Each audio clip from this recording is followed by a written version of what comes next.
ఒక పార్టీలో మంత్రి పదవి ఇవ్వలేదని ఆ పార్టీకి రాజీనామా చేసి సొంత పార్టీ పెట్టుకొని కష్టపడి రాష్ట్రాన్ని సాధించి అదే రాష్ట్రానికి 2 సార్లు ముఖ్యమంత్రి అయ్యారు ఆయన. ఒక స్టూడెంట్ యూనియన్ లీడర్గా కూడా గెలవలేని వ్యక్తి ఆల్మోస్ట్ ఒక స్టేట్కి 9 ఇయర్స్ సీఎంగా పనిచేసే రేంజ్కి ఎదిగారు. ఎలాంటి పొలిటికల్ బ్యాక్గ్రౌండ్ లేకుండా కేవలం వ్యవసాయ ఆధారిత కుటుంబం నుంచి వచ్చి 7 సార్లు ఎమ్మెల్యేగా గెలిచారు. 2001లో ఆయన ఒక పార్టీ పెట్టారు. తెలంగాణ సెపరేట్ స్టేట్ అనే స్లోగన్తో మొదలుపెట్టి ప్రాణ త్యాగానికి కూడా వెనకాడకుండా కష్టపడి ఈరోజు సొంత రాష్ట్రాన్ని సాధించుకున్నారు. సినిమా వాళ్ళకి వారసత్వ రాజకీయాలకి పట్టం కట్టే మన తెలుగు రాష్ట్రాల్లో ఎలాంటి బ్యాక్గ్రౌండ్ లేకుండా కష్టపడి ఒంటరిగా సీఎం రేంజ్కి ఎదిగిన వ్యక్తి ఆయన.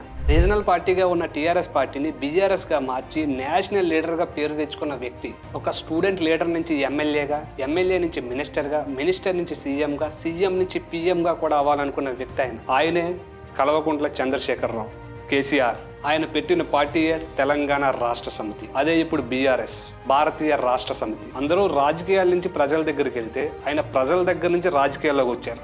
రాజకీయంగా ఎంత అనుభవం ఉన్న కేసీఆర్ గారు, చంద్రబాబు నాయుడు గారు లాంటి మహా మేధావుల్నే తట్టుకున్న కేసీఆర్ గారు ఈ రోజు రేవంత్ రెడ్డి గారి చేతిలో ఎందుకు ఓడిపోయారు? అసలు 2023 ఎలక్షన్స్లో కేసీఆర్ గారిని తెలంగాణ ప్రజలు ఎందుకు పక్కన పెట్టారు? కేసీఆర్ గారు అంటే బీఆర్ఎస్ ఓడిపోయిన తర్వాత ఆ పార్టీ ఎలాంటి ప్రాబ్లమ్స్ ఫేస్ చేసింది? ఎప్పుడు ప్రజాసేవలోనే ఉండే కేసీఆర్ గారు 2 సంవత్సరాల నుంచి అసలు బయటికి ఎందుకు రావట్లేదు? రేవంత్ రెడ్డి గారి హవాని స్పీడ్ని కేసీఆర్ గారు తట్టుకోలేకపోయారా? నెక్స్ట్ రాబోయే ఎలక్షన్స్లో బీఆర్ఎస్ పార్టీ పవర్లోకి వచ్చే ఛాన్స్ ఉందా? ఒకవేళ పవర్లోకి వస్తే ఇక్కడ సీఎంగా ఎవరుండే అవకాశం ఉంది? అసలు బీఆర్ఎస్ పార్టీ 2023లో ఓడిపోవడానికి గల రీజన్స్ ఏంటి? ఈ అంశాలన్నీ మనం ఈరోజు పిన్ టు పిన్ డిస్కస్ చేద్దాం. ఈ తెలంగాణ మూమెంట్ ఏదైతే ఉందో దీన్ని కేసీఆర్ గారు స్టార్ట్ చేశారని మీరు చాలామంది అనుకుంటున్నారు. కానీ దీనికి జస్ట్ ఆయన జీవం పోసారంతే. స్టార్ట్ చేసింది ఆయన కాదు. ఈ తెలంగాణ మూమెంట్ని 1969లో చిన్నారెడ్డి అనే వ్యక్తి స్టార్ట్ చేశారు. తెలంగాణ ప్రజా సమితి అనే పార్టీని కూడా ఆ చిన్నారెడ్డి అనే వ్యక్తే స్టార్ట్ చేశారు. అప్పుడే ఈ తెలంగాణ మూమెంట్ అనేది స్టార్ట్ అయింది. 2001 వరకు టీడీపీ పార్టీలో ఉన్న కేసీఆర్ గారు ఆయనకి మంత్రి పదవి దక్కలేదన్న కోపంతో పార్టీకి రాజీనామా చేసి పార్టీ నుంచి బయటకు వచ్చి ఆయనకంటూ ఒక సొంత పార్టీ ఉండాలని టీఆర్ఎస్ అనే పార్టీ స్థాపించారు. 2001 నుంచి 2009 మధ్యలో జరిగిన ఎలక్షన్స్, అలాగే బై ఎలక్షన్స్ ప్రతి దాంట్లో కూడా కేసీఆర్ గారు గెలుస్తూనే వచ్చారు. 2009లో తెలంగాణ మూమెంట్ కోసం నిరాహార దీక్ష చేపట్టారు కేసీఆర్ గారు. రాష్ట్ర ఏర్పాటును ప్రకటించి తీరాలే, లేకపోతే నేను ఆవరణ దీక్ష కూర్చుంటాను. పోలీసులు అరెస్ట్ చేసిన జైల్లో కూడా దీక్షను కొనసాగించారు. అలాగే హాస్పిటల్కి తరలించినప్పటికీ కూడా హాస్పిటల్లో కూడా దీక్షను కొనసాగించారు. ఇదే టైంలో కేసీఆర్ గారు తెలంగాణ ప్రజల్లో ఒక పెద్ద లీడర్గా మారిపోయారు. మొత్తం తెలంగాణ ఉద్యమం కోసం జరిగిన గొడవలు, ప్రాణ త్యాగాలు, బంధులు ఇవన్నీ కూడా కేసీఆర్ని ఒక హీరోగా మార్చేశాయి. సరిగ్గా ఇదే టైంలో ఆంధ్రప్రదేశ్లో సమైక్యాంధ్ర అనే మూమెంట్లు కూడా స్టార్ట్ అయ్యాయి. సరిగ్గా ఇదే టైంలో సెంట్రల్ గవర్నమెంట్ శ్రీకృష్ణ కమిటీ అనే కమిటీని కూడా వేసింది. ఆ కమిటీ రిపోర్ట్ మాత్రం 2 తెలుగు రాష్ట్రాల్లోనూ ఫెయిల్ అయింది. ఇంకా సిచ్యువేషన్ అవుట్ ఆఫ్ కంట్రోల్ అనే టైంలో డిసెంబర్ 9, 2009న అప్పటి సెంట్రల్ మినిస్టర్ అయిన చిదంబరం గారు An appropriate resolution will be moved in the state assembly. Telangana formation is in process అని అనౌన్స్ చేశారు. దీంతో అందరికీ ఇంకా తెలంగాణ సెపరేట్ అవుతుంది అనే కన్ఫర్మేషన్ అయితే వచ్చేసింది. అయితే జూన్ 2, 2014న దీన్ని అనౌన్స్ చేశారు. ఇక్కడ 2014 ఎలక్షన్లు వచ్చే టైంకి తెలంగాణలో కేసీఆర్ గారు 63 సీట్లు సాధించి గవర్నమెంట్ ఫామ్ చేశారు. అయితే ఈ తెలంగాణ ఫార్మేషన్కి ముందు కాంగ్రెస్ గవర్నమెంట్కి కేసీఆర్ గారు ఒక మాట ఇచ్చినట్టుగా కొన్ని విమర్శలు కూడా ఉన్నాయి. తెలంగాణ ఇస్తే టీఆర్ఎస్ పార్టీని కాంగ్రెస్లో విలీనం చేస్తాను అని కాంగ్రెస్కి మాట ఇచ్చి తప్పినట్టుగా కొన్ని విమర్శలు కూడా వచ్చాయి. ఈ విషయాన్ని కేటీఆర్ గారు ఒక పాడ్కాస్ట్లో కూడా చెప్పారు. 2014 ఎలక్షన్ విన్నింగ్ తర్వాత తెలంగాణలో కేసీఆర్ గారు ముఖ్యమంత్రిగా ప్రమాణ స్వీకారం చేశారు. కల్వకుంట్ల చంద్రశేఖరరావు అనే నేను. అయితే 2014లో కేసీఆర్ గారు గెలవడానికి చాలా ఫ్యాక్టర్స్ కలిసి వచ్చాయి. ఫర్ ఎగ్జాంపుల్ ఇందులో మనం మాట్లాడుకుంటే ప్రాంతీయ సెంటిమెంట్ అనేది బాగా వర్కౌట్ అయింది. అయితే ఈ కేసీఆర్ గవర్నమెంట్ ఆల్మోస్ట్ తెలంగాణలో 9 ఇయర్స్ రూల్ చేసింది. ఈ 9 ఇయర్స్లో వాళ్ళు తీసుకొచ్చిన స్కీమ్స్ అండ్ పాలసీస్ గురించి మనం ఒకసారి చూద్దాం. Agriculture schemes like Rythu Bandhu, health care insurance, Bhagiratha mission, water conservation, social benefits లాంటివి. ఇన్ఫ్రాస్ట్రక్చర్ సపోర్ట్ అనేది ఎక్కువగా సర్వీస్ సెక్టర్కి ఇచ్చారు. ఈ 9 ఇయర్స్ టైం పీరియడ్లో వాళ్ళు వెల్ఫేర్ని అలాగే డెవలప్మెంట్ని 2 బ్యాలెన్స్ చేసుకుంటూ వచ్చారు. అలానే కేసీఆర్ గవర్నమెంట్ కోవిడ్ లాంటి క్రూషియల్ టైంలో కూడా బాగానే లీడ్ చేసిందని చెప్పుకోవచ్చు. అలానే టీఆర్ఎస్ గవర్నమెంట్ పవర్లో ఉన్నప్పుడు చాలా ఎంఎన్సీస్ కంపెనీస్ వచ్చాయి.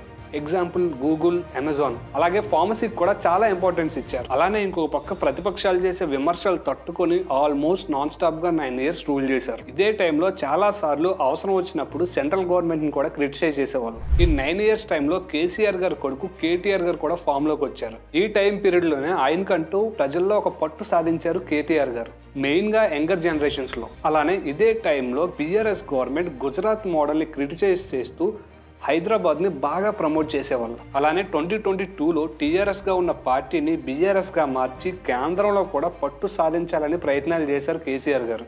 2023 ఎలక్షన్స్ లో గజ్వాల్ ఇంకా కామారెడ్డి నియోజకవర్గాల నుంచి పోటీ చేశారు కేసీఆర్ గారు. అలానే అదే టైంలో రేవంత్ రెడ్డి గారు కొడంగల్ అలాగే కామారెడ్డి నుంచి పోటీ చేశారు. అయితే ఇక్కడ కేసీఆర్ గారు అలాగే రేవంత్ రెడ్డి గారు ఇద్దరూ కూడా కామారెడ్డి నుంచి ఓటమి పాలయ్యారు. అయితే 2023 ఎలక్షన్స్ రిజల్ట్స్ వచ్చాక బీఆర్ఎస్ కి 39 అలాగే కాంగ్రెస్ కి 64 సీట్లు వచ్చాయి. అలానే ఇంకొక పక్క బీజేపీకి 8 సీట్లు, ఎంఐఎం కి 7 సీట్లు వచ్చాయి. అయితే 2023 ఎలక్షన్స్ లో బీఆర్ఎస్ ఓడిపోవడానికి రీజన్స్ ఏంటో మనం ఇప్పుడు డీటెయిల్ గా చూద్దాం. ఈ రీజన్స్ మేము మల్టిపుల్ ఫ్యాక్టర్స్ ని బేస్ చేసుకొని చెప్తున్నాం. అవి పొలిటికల్ కావచ్చు, గ్రౌండ్ రియాలిటీస్ కావచ్చు, ఇలా చాలా ఉండొచ్చు. ఇక్కడ మనం ఫస్ట్ చూసుకుంటే మన ఇండియన్ పొలిటికల్ హిస్టరీలో చూసుకుంటే 3 times నాన్ స్టాప్ గా గెలవడం అనేది ఇంపాసిబుల్. అది రీజనల్ పార్టీ అవ్వచ్చు, సెంట్రల్ లెవెల్లో ఉన్న పార్టీ కూడా అవ్వచ్చు. ఒకవేళ ఇది జరిగినా ఇది చాలా లో కేసెస్లో మాత్రమే జరుగుతుంది. మెయిన్గా ఎక్కువగా డెవలప్మెంట్ ఉన్న స్టేట్స్లో ఇది జరగడం చాలా చాలా చాలా రేర్. ఇక్కడ మనం సెకండ్ రీజన్ చూసుకుంటే మనందరికీ బాగా తెలిసిందే, పేపర్ లీక్ అలానే వీక్ టీజీపీఎస్సీ. ఒక గవర్నమెంట్ ఎంత ట్రాన్స్పరెంట్గా ఉంది అనేది ఆ గవర్నమెంట్ కండక్ట్ చేసే ఎగ్జామ్ బట్టి మనకు తెలుస్తుంది. కానీ బీఆర్ఎస్ సెకండ్ టర్మ్ లో మల్టిపుల్ టైమ్స్ పేపర్ లీక్స్ అనేవి జరిగాయి. ఇలాంటి సిచ్యువేషన్స్ లో చాలా మంది స్టూడెంట్స్ ప్రాణాలు కూడా కోల్పోయారు. అయితే చనిపోయిన ఈ స్టూడెంట్స్ డెత్స్ ఏవైతే ఉన్నాయో ఇది టీఆర్ఎస్ పార్టీ మీద చాలా బర్డెన్ తీసుకొచ్చింది, మెయిన్ గా ఎమోషనల్లీ అండ్ సెంటిమెంటల్లీ. ఈ పేపర్ లీక్స్ అనేవి కంప్లీట్ గా ఆగిపోయింది నేను చెప్పట్లేదు, ఇది ప్రతి దగ్గర ఉంది. కానీ ఎలక్షన్స్ ముందు తెలంగాణలో జరిగింది కాబట్టి ఇది నెగిటివ్ ఎఫెక్ట్ గా బీఆర్ఎస్ పార్టీకి పడింది అని నేను చెప్తున్నా. దీని నుంచి 4 నుంచి 6 లక్షల ఆస్పిరెంట్స్ లో టీఆర్ఎస్ ప్రభుత్వం మీద ఒక నెగిటివ్ ఇంపాక్ట్ అనేది ఏర్పడింది. ఇప్పుడు మనం థర్డ్ రీజన్ చూసుకుంటే టీఆర్ఎస్ టు బీఆర్ఎస్ గా చేంజ్ అవ్వడం. మనం వీడియోలో ముందుగా మాట్లాడుకున్నట్టు ఈ టీఆర్ఎస్ పార్టీ ఏదైతే ఉందో ఇది ప్రాంతీయ ప్రాబ్లంని బేస్ చేసుకొని పుట్టిన పార్టీ. కేసీఆర్ గారు తెలంగాణ కోసం పాటుపడినందుకు దానికి కానుకగా తెలంగాణ ప్రజలు కేసీఆర్ గారిని 2 సార్లు ముఖ్యమంత్రిగా చేశారు. అక్కడ ఆయన ఎందుకు సీఎం చేశారంటే ఆయన ప్రాంతీయ ప్రాబ్లమ్స్ని డీల్ చేశాడు కాబట్టి ఆయన్ని సీఎంగా చేశారు. ఇక్కడ మనం సెకండ్ టర్మ్ చూసుకుంటే కేసీఆర్ గారి కాన్సన్ట్రేషన్ అంతా సెంట్రల్లోనే ఉంది. ఇక్కడ రీజనల్లో అనేది ఆయన ఇంపాక్ట్ అనేది బాగా తగ్గించేశారు. ఇప్పుడు ఫోర్త్ రీజన్ చూసుకుంటే difference between city and town. ఇప్పుడు మనం కేటీఆర్ గారి ఇంటర్వ్యూస్ అన్ని అబ్జర్వ్ చేస్తే ఆయన మెయిన్గా హైదరాబాద్ గురించి లేదా డెవలప్ అయిన సిటీస్ గురించి మాత్రమే ఆయన మాట్లాడతాడు. కేటీఆర్ గారు హైదరాబాద్ని గ్లోబల్ స్టాండర్డ్స్లో పెట్టాలనుకోవడం తప్పులేదు, కానీ ఇక్కడ ఈ పల్లెటూర్లకు దూరం అయిపోవడం అనేది కేటీఆర్ గారి పార్టీకి చాలా మంచిది కాదు. ఇక్కడ గ్రోత్ అనేది జరిగింది, కానీ ఆ గ్రోత్ అనేది తెలంగాణకి ఎంతవరకు హెల్ప్ అయింది? హైదరాబాద్లో చాలా ర్యాపిడ్ గ్రోత్ అనేది జరుగుతుంది, కానీ ఆ గ్రోత్లో పార్టిసిపేట్ చేసేది మ్యాక్సిమం బయట నుంచి వచ్చిన వాళ్ళే. లోకల్ తెలంగాణ పీపుల్ పార్టిసిపేషన్ అనేది చాలా తక్కువ. ఇక్కడ హైదరాబాద్ నుంచి జనరేట్ అయ్యే మనీ ఏదైతే ఉందో దాన్ని మళ్ళీ హైదరాబాద్లోనే రీఇన్వెస్ట్ చేసేవాళ్ళు. ఫర్ ఎగ్జాంపుల్ మనం మహారాష్ట్ర లాంటి పెద్ద స్టేట్ని తీసుకుంటే అక్కడ డెవలప్మెంట్ అనేది చాలా సిటీస్లో జరుగుతుంది. ఫర్ ఎగ్జాంపుల్ పూణే, ముంబై ఇలా. అలానే కర్ణాటక తీసుకుంటే మైసూర్, బెంగళూరు. అలానే తమిళనాడు తీసుకుంటే మదురై అలాగే చెన్నై. కానీ తెలంగాణలో గ్రోత్ అనేది కేవలం హైదరాబాద్లోనే ఉంది. అయితే ఇక్కడ మనం కన్క్లూజన్కి వచ్చేసరికి బీఆర్ఎస్ పార్టీ అనేది ఒక ప్రాంతీయ ప్రాబ్లమ్స్ నుంచి పుట్టిన పార్టీ. ఇక్కడ మనం నెక్స్ట్ రీజన్ చూసుకుంటే కాంగ్రెస్ ఒక పెద్ద అపోనెంట్గా తయారవడం. ఒకవైపు కాంగ్రెస్ తన పార్టీలో చాలా స్ట్రక్చరల్ చేంజెస్ అనేవి చేసింది, ఇంకొక వైపు బీఆర్ఎస్ ఒక డైనాస్టిక్ పార్టీగా ప్రజలకు కనిపిస్తుంది. సరిగ్గా ఇదే టైంలో కాంగ్రెస్ పార్టీ నుంచి సీఎం క్యాండిడేట్గా రేవంత్ రెడ్డి గారు ఎన్నికయ్యారు. అలానే దీంతో పాటు రాహుల్ గాంధీ గారి పాదయాత్ర కాంగ్రెస్ ప్రెజెన్స్ని తెలంగాణ స్టేట్లో చాలా వైడ్ చేసింది. అప్పటి వరకు తెలంగాణ ప్రజలకి బీఆర్ఎస్ అనేది ఫస్ట్ ఆప్షన్గా ఉండేది, అక్కడ సెకండ్ ఆప్షన్ అనేది ఉండేది కాదు. కానీ ఇక్కడ సడన్గా ఐఎన్సీ కూడా పిక్చర్లోకి రావడం జరిగింది. దీంతో తెలంగాణలో కాంపిటీషన్ అనేది చాలా ఎక్కువైంది. ఇక్కడ మేనిఫెస్టో పాలిటిక్స్ అనేవి స్టార్ట్ అయింది. ఇక్కడ మనం ఇంకొక రీజన్ చూసుకుంటే మెయిన్గా కాంగ్రెస్ యొక్క స్ట్రాంగ్ ఎలక్షన్ క్యాంపెయినింగ్. మీరు ఒకసారి కొంచెం వెనక్కి చూస్తే ఎలక్షన్కి ముందు కాంగ్రెస్ చాలా క్రియేటివ్ యాడ్స్ అనేవి తీసుకొచ్చింది. అయితే ఈ యాడ్స్ అనేవి బీఆర్ఎస్ ఫెయిల్ అయిన ఆస్పెక్ట్స్ కోసం డీల్ చేసేది, like paper leaks, double bedroom houses ఇలాంటివి చాలా. దీని ద్వారా కాంగ్రెస్ పార్టీ బీఆర్ఎస్ పై ఒక నెగిటివ్ ఇంపాక్ట్ అనేది క్రియేట్ చేయగలిగారు. ఇప్పటి వరకు మనం చెప్పుకున్న రీజన్స్ అన్ని పక్కన పెడితే ఇప్పుడు మెయిన్గా మనం ఒక రీజన్ తీసుకోవచ్చు. అదేంటంటే కేసీఆర్ గారు ఆయన సెకండ్ టర్మ్లో సెంట్రల్ గవర్నమెంట్లో ఉన్న మోడీ గారికి చాలాసార్లు అగెనిస్ట్గా మాట్లాడారు. అయితే ఇక్కడ అగెనిస్ట్గా మాట్లాడడం తప్పు కాదు. అయితే ఇక్కడ సెంట్రల్తో ఎనిమిటీ ఉండడం, అలాగే కోఆపరేషన్ అనేది లేకపోవడం ఒక స్టేట్కి మంచిది కాదు. అది ఫైనాన్షియల్గా కానీ పొలిటికల్గా కానీ. ఇది ఎంతవరకు వచ్చిందంటే మోడీ గారు తెలంగాణకు వచ్చినప్పుడు ప్రోటోకాల్ ప్రకారం సీఎం వెళ్లాల్సి ఉంది. అప్పుడు కూడా సీఎం కేసీఆర్ గారు వెళ్ళలేదు. దీనివల్ల ఆయన సెంట్రల్ కోఆపరేషన్కి ఆయన చాలా దూరం అయ్యారు. ఇప్పుడు ప్రెసిడెంట్ ఉన్న రేవంత్ రెడ్డి గారు సెంట్రల్లో ఉన్న బీజేపీకి ఆపోజిట్ అయినా కూడా స్టేట్స్ కోసం ఫెడరల్ రిలేషన్స్ అనేవి ఆయన చాలా బాగా మెయింటైన్ చేస్తున్నాడు. దీంతో పాటు చాలా రీజన్స్ ఉన్నాయి.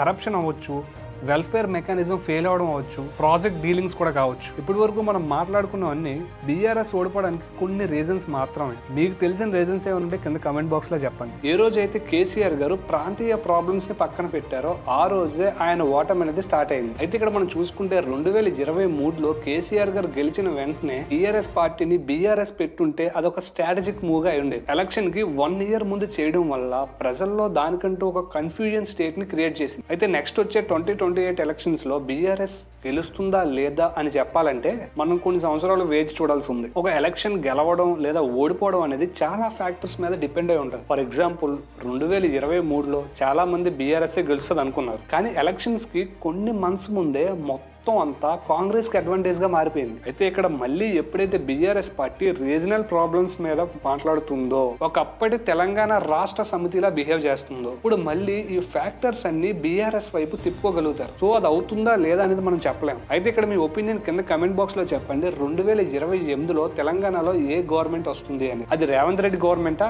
లేదా కేసీఆర్ గారి గవర్నమెంటా? ఈ రెండింటికి విరుద్ధంగా బీజేపీ వస్తుందా? మీరే కింద కమెంట్ చేసి చెప్పండి. ఈ వీడియో కానీ ఇన్ఫర్మేటివ్ అనిపిస్తే మీ ఫ్రెండ్స్ అండ్ ఫ్యామిలీకి షేర్ చేయండి. మన నుంచి ఎప్పటికప్పుడు ఇలాంటి ఇన్ఫర్మేటివ్ వీడియోస్ వస్తూనే ఉంటే సబ్స్క్రైబ్ చేసి పెట్టుకోండి. మళ్ళీ నెక్స్ట్ వీడియోలో కలుసుకుందాం. Thank you. జై హింద్.